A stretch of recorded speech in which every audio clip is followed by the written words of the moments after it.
Restez encore un peu avec nous.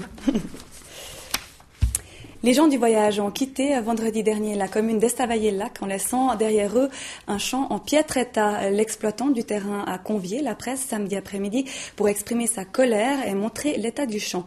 Il attend maintenant des autorités qu'une solution se trouve rapidement afin qu'une telle expérience ne se réitère pas. Lucie Gué. L'exploitant du champ où une soixantaine de caravanes ont passé 6 jours est furieux. Après leur départ, il retrouve son champ avec bon nombre de détritus.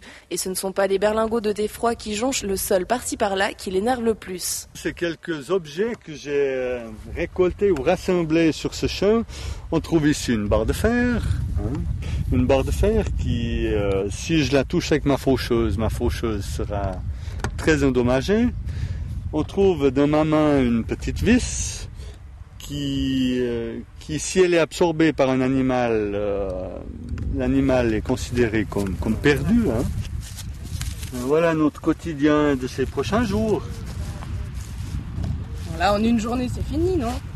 Ah non, alors les grosses pièces, oui, mais comme j'ai déjà dit, les petites, ce sera très pénible. Et ça, je ne dois pas en laisser une dans le champ.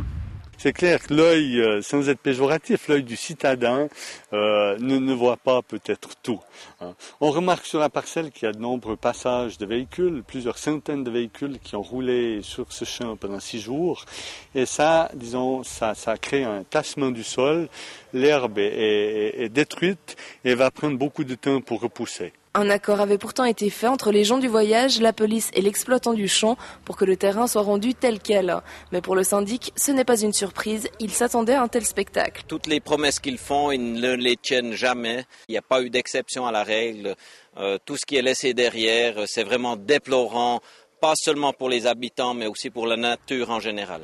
Car les alentours du site ont servi de WC pour les gens du voyage. On a quand même des sentiers forestiers, là où il y a quand même beaucoup de monde qui se promène, même des mamans avec leurs bébés, leurs poussettes.